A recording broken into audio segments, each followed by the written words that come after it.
There is a single form, usually one page, that takes about 10 minutes to fill out. In most states it's free.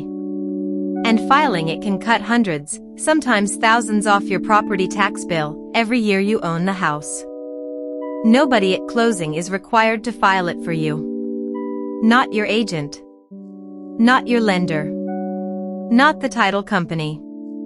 And every year, huge numbers of new homeowners never file it. It's called the homestead exemption, and it does two jobs almost nobody separates. The first shields a chunk of your home's assessed value from property tax. Your county says the house is worth $400,000. The exemption says, tax me like it's $350,000 every year. The second is protection. In many states, a homestead also shields home equity from creditors and helps keep a surviving spouse in the house. Same form, two very different kinds of insurance. So what's it worth? Entirely depends on where you live, because homestead law is one of the most state-specific things in American real estate.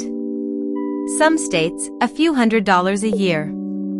Others, between the exemption and the assessment cap that rides along with it, the neighbor who's been there 20 years pays a fraction of what a new buyer pays. Identical house, same street.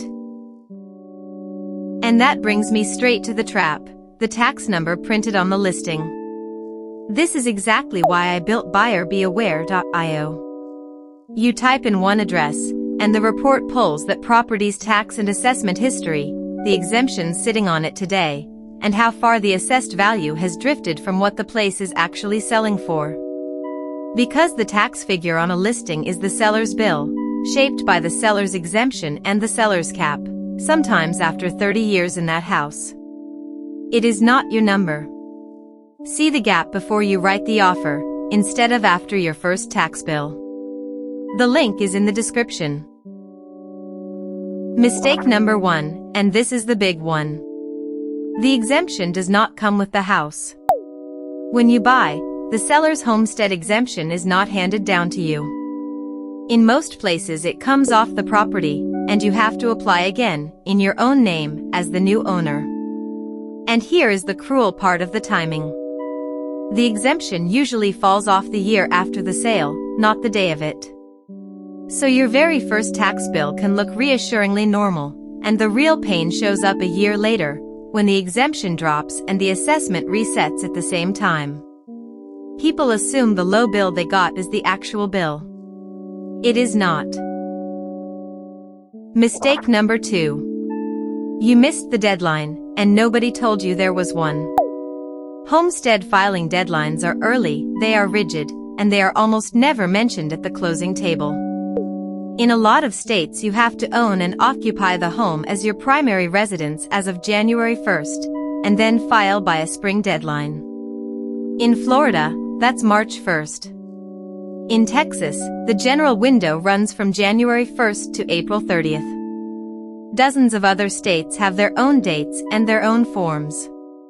Miss it, and in many places you simply don't get that year back. You pay the unexempted bill and wait for the next cycle. Mistake number 3. Ignoring the cap and leaving portability on the table. In a lot of homestead states, the exemption comes bundled with a limit on how much your assessed value is allowed to rise each year. Florida's Save Our Homes caps it at 3%, or inflation, whichever is lower. Over a decade in a rising market, that cap quietly becomes worth far more than the exemption itself.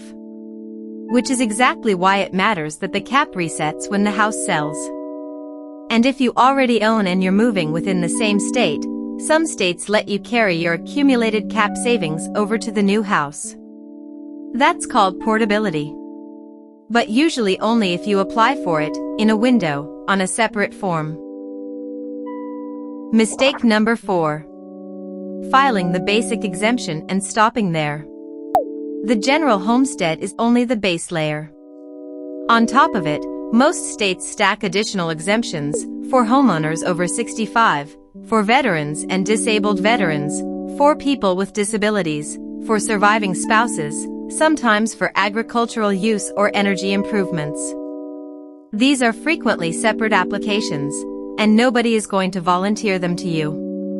And one warning while we're here, after you close, you may get a very official-looking letter offering to file your homestead exemption for a fee, $80 or $90. Filing it yourself is free. That letter is not from your county. So, to put it all together, the exemption does not transfer with the house. The deadline is early and it is rigid. The cap is often worth more than the exemption, it resets when you buy, and it may be portable. And the extra exemptions almost never get offered to you. Before you buy, find out what exemptions are sitting on that property right now, and how far its assessed value has drifted from the asking price. That is the tax and assessment section of the report at buyerbeaware.io, and the link is in the description. Then after you close, look up your county's deadline, and file the form. The homestead exemption is one of the only places in real estate where a free, one-page form is worth real money every single year you stay. And the reason so many people miss it is simply that it is nobody's job to remind them. So consider this the reminder. Before you sign, know your real number.